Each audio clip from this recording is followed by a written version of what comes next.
You know, I thought about coming up with a cool catchphrase, but you know what? It's just not like me to do that. If I do catchphrases, it's because there's production value on this channel. Or like, it's a one-liner that someone gave me. This isn't really that. If I were to make a proper show, I probably would have taglines and catchphrases and stuff. This is not that. I just do this because it is something to do. It has always been something to do. It has only been since within the last year that I've actually decided to actually take this whole thing a lot more seriously, and it's reflecting on my stuff as a result. It's going pretty well today. Just working on my timing. Working on timing how I do Metroid and Zelda. I think I have it figured out. I just have to kind of like instinctively know what times to stop the video, so we'll get there in time. Ha. Anyway, the Pueblo. There's 2 Pueblos at least, but yeah, I like this level style a lot. You know, it's not just a desert. I like that fireplace. That's interesting. It looks like it's straight out of Lemmings. Oh yeah, rub it in by how hot it is by putting in a picture of a freaking igloo. Thanks a lot. It reminds me of playing Paper Mario and Thousand Year Door. Both of those. Where, you know, if you can play... The stores sell different prices of the same items for different reasons. And you can sell them for different prices too. So what you do is you get a cold item from like the hot place. You get a cold item from the cold place. Sell it to the hot place. Get a hot item from the hot place, sell it to the cold place. You know, things like that. So it's like, you're selling an ice cream in the desert. It's going to sell for a lot more. Things like that. There's other things too, but you'd have to just like... You'd have to check each market. Either way, I don't feel like money is ever a problem in a Mario game, so... Yeah. You know what you're doing. Or, you know, any opportunity in which you can always get money, just keep grinding, you know. I think that's... one of the reasons why I don't do JRPGs on this channel is just because a problem can be solved just by grinding. And I don't think that is the way. I like to play smart and not hard. That's why I like to do this in as few takes as possible, because otherwise I'm trying to grind in order to figure it out when I just need to, like, you know, find that one way of doing it and remembering it. But, and this kind of grind where it's like, yeah, you gotta get on that grind, that hustle. It's not like that. That's just me just, like, trying things until something works. I don't think that's quite grinding there. That's strategizing. Acorns again. Some of these pictures are coming back when they're not, when they really shouldn't, and then I'm getting new pictures with the old pictures, and yeah, sure. Even the house picture is reminiscent of those earlier house levels where the house shape doesn't make any sense. If your house is actually shaped like that, I'd suggest calling it an architect and be like, redesign my house immediately, please. So then he redesigns the house, and the real estate value goes up too high. It's like, oh no! Now I can't... It's gonna be hard to mortgage my house. It's like, no, I think it'd be easier. That's one thing about high prices. If they go up and you own a house, it's like, okay, yeah. Except it's gonna suck for renters, so, yeah. Here's the level where all the pictures are at the top and the extra stuff's at the bottom. It can be very short that way, but we're not speedrunning. That sun is blinking at me? He's got something going on. I don't like it. Sun, sun, bright and golden sun, staring creepily at me, at young children, even. You know, watch out, man. There's also a moon somewhere in this game. And I think he also winks, maybe. Either way, they're both creepy. Just look at that sun. It's creepy. Creeping me out, son. You know, I think there's a reason why the sun is too bright, because its face is already off-putting. You never want to actually see it. I'll be your bestest friend! Wink, wink, wink. Don't trust him. He's winking far too much. Of course, it could just be it's not supposed to wink that fast, and I don't have the cycle counts right. Honestly, the cycle counts is just kind of whatever works. I know it's already pretty high enough because the intro loads very fast. Pot! Hey kids, you want some pot? No, it's the actual pot, which I use to make pasta. Here's a hat. Drink a cup. Here's a rat. Call the cops. use their gun. Mark it down with the pen that they stole the pot. There we go. What kind of friggin' story is that? A bad one. Ah, yes. It'd be cool if, like, yeah. Well, you can decide where the letter positions are, and if the letters associate with whatever letters your word. I guess it's fine, just as long as you don't put in words that are, I guess, longer than 8 letters. Or what was that? How long was banana? Hang on. B-A-N-A-N. Oh, I guess, 6 letters. I don't even know if these things go beyond 6 letters. Now that I think about it. No. Factory is 7 letters. The hell? That's never come up yet, but I'm sure it will. Is there 8-letter words yet? Anyway, I did it. I made another pen. The pen is mightier than the pencil, but the sword is mightier than the pen. It is time for the rock, paper, scissors variant. Philosophical edition. Where writing is more powerful than fighting. Really, I don't see how it's necessarily mightier, but it's hard to say whether the pen is mightier than the sword, but you know the pen isn't. The pen is not useless.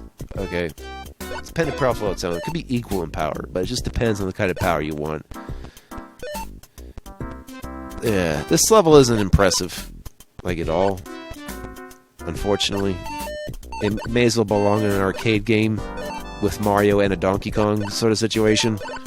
It's even a construction site, so I honestly believe that. Oh well. Probably the least inspiring level of the entire set. That's a shame, actually. But it's good to have a different theme, and we have this mountain again. So, you know, bricks, those are cool. I can tell some of the bricks textures make me think of Duke Nukem 1, so, again, there's some more allegory there. Even though I think the bricks from Duke Nukem 1 were from Turrican, so Word Rescue has some Turrican DNA, and that's hilarious.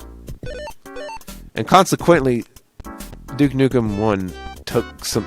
Well, we say it took some stuff. I think it took some stuff from Mega Man the DOS game, but I don't think anyone's going to fault you for taking stuff from Mega Man DOS game and making a game and be like, okay, alright, we didn't waste these objects for nothing. Someone good used them. Should read up on the Mega Man DOS game and why it turned out the way it did, because no one understands the damn thing about it. It's just like, why'd you make this? It's like, I don't know, dude. You're better off playing the Bandai Wonder Swan, which is an interesting handheld, I admit. As long as the color version, so you know it's interesting, right? Yeah. Bandai Wonder Swan. The handheld so good you could see it in an anime. Yeah. Anyone doing Bandai Wonder Swan LPs? Let me know. Let me know. Let me run with my dog, because the dog is chasing the car. But he went under the car, so I lift up the car with my arm, make that car look like an ant, throw it away, hit my car with a bat. Not that kind of bat. Goodbye! Alright. Slime Factory. Oh, there's that moon I was talking about. He's equally as creepy, but for different reasons. Put my hands up!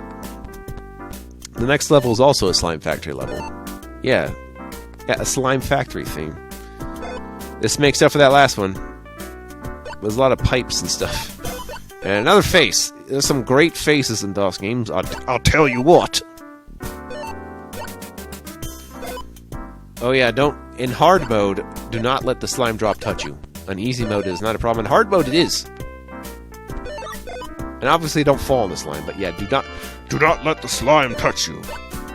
Give it a reason for the game to be hard, you know? Have some challenge. So yeah, I don't understand how slime is made, really, or what constitutes what is, like, slime. Because, like, water is a thing, and mud is a thing, but those seem vague enough they could be kind of all kinds of stuff. But a slime is vague in its lack of definition, where you look at something and be like, something is slimy, but you don't really say what slime itself is, or how it differs from other substances and like gelatin colloids based on its viscosity or some crap. I just want you to know I don't really have a good definition of slime for you. That was the point. Hey, you want a spoon again and some guy sitting down again? I'm sure you do. You know, don't look a spoon in the horse mouth. Got enough danger signs there, buddy? One danger sign per danger. That's what I say. This whole game is danger. Danger! There we go. Who's designed this place? This place of wonders. Only one person has designed this place. Just the one. Think we'll get the other numbers also? More colors, more numbers? Glad I thought of it. Got 3 yellow pictures in a row. That has to count for a bonus. Not really. And we're going up into the night sky. I figured out that the word was spoon. Doop-a-doop-doop-a-doop-a-doop.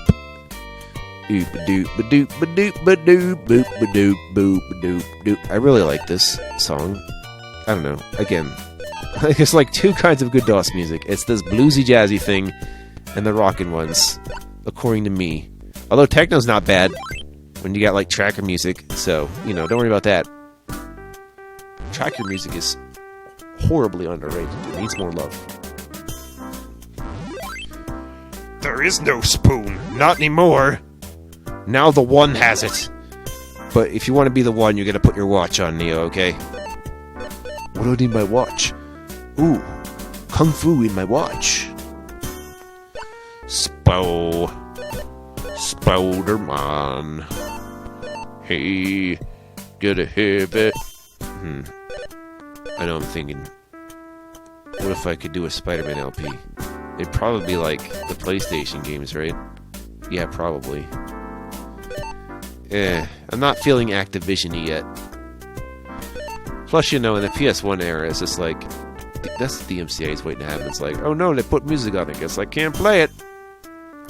What I'm saying is, I'm gonna go look right now and see how the Tony Hawk LPs exist, if they do or not, and be like, oh, you probably had to replace all the music. Yes, I did. Makes sense. The tank room. This is also a slime factory level. And you can fall through the tanks, and the slimes, I guess, come in different colors, and yeah. This is, I call this the second worst in design, because it's pretty, like, I don't know. Symmetry is good for multiplayer stuff, not so much for single-player stuff, and this kind of feels a little too symmetrical, but okay. I do like get to fall in for that one, for the one picture, so that's cool too. This is where this first part will end. Also, don't try to make sense of the level order. I don't. You just kind of go wherever. Math Rescue's like that too, and you can expect Math Rescue LPs. The thing I gotta do before I decide to do a Math Rescue LP is what problems are gonna come with it. Like, I'm thinking I'm just gonna skip the word problems because I just want to do straight math, but you can do the Math Rescue with word problems. Or do a mixed like that one time I did it.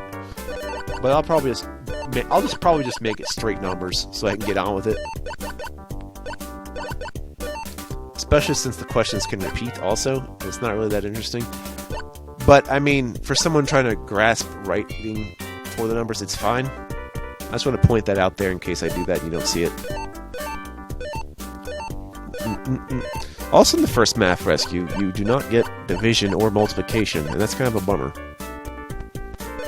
I wish if you had bought the other 2 parts of Math Rescue, that you could do the first part with division and multiplication, but oh well. I'll just have to let it happen. Plus you have Math Rescue Plus, which does all of the above anyway, so I guess that's not a big deal. It's good. But yeah, the reason I'm doing Word Rescue and then Math Rescue and their pluses, because then after that, I promised someone I was going to do Pickle Wars again. And this is pretty much the engine I use to learn how it works. I'm just like, oh boy, Pickle Wars. And you know what game I could do after Pickle Wars? Rescue the Scientist game. I might be the only person on the planet to LP it, so wish me luck when I do that. Because that game takes a while to do. Even though I found out it wasn't that impressive because it's just basically copying the Fool's Errand DOS game. But that doesn't mean it's not fun. It just means it wasn't original. Although the level design itself is fine, just the minigames are Fool's Errand, pretty much. All of them. Including that one weird card game that they have where you have to kind of figure it out as you go. Yeah, I once thought I had that figured out until I realized the rules change every single time you play the game, so I just kind of... It becomes a logic problem, and... You know, I've figured it out over time. It's really interesting, trying to figure out the rules of a game which you don't know what the rules are. Although it's not like a cow and ball situation, there's still commonalities between the things. It's more like, what's better than this? What's better than that? And it just changes every time. The clown is so sad, and he looks pretty clownly. This bottle that I keep in my camera by the bell, and I tell him to read a book. You better frickin' read a book. Samuel L. Jackson tells you to read a book, so read a book. I've escaped into the unknown. No, I didn't rescue all the words because there's 2 more parts. So part 2 is caves. And lots of them. Oh yeah, caves. And part 3 is ghost houses. Yeah. I didn't put proper titles for these parts because they don't really have one. Some may argue otherwise, like what they say here, but I've decided, no, those aren't actually episode titles. I just go by the part names. So just be Word Rescue Part 1 for this one for that reason. It's not going to have that little title in there, sorry. Yeah, so there we go. Yeah, just keep sticking around. I'll have the other 2 parts out done relatively quickly. Imagine within the next few days. Alright, see ya.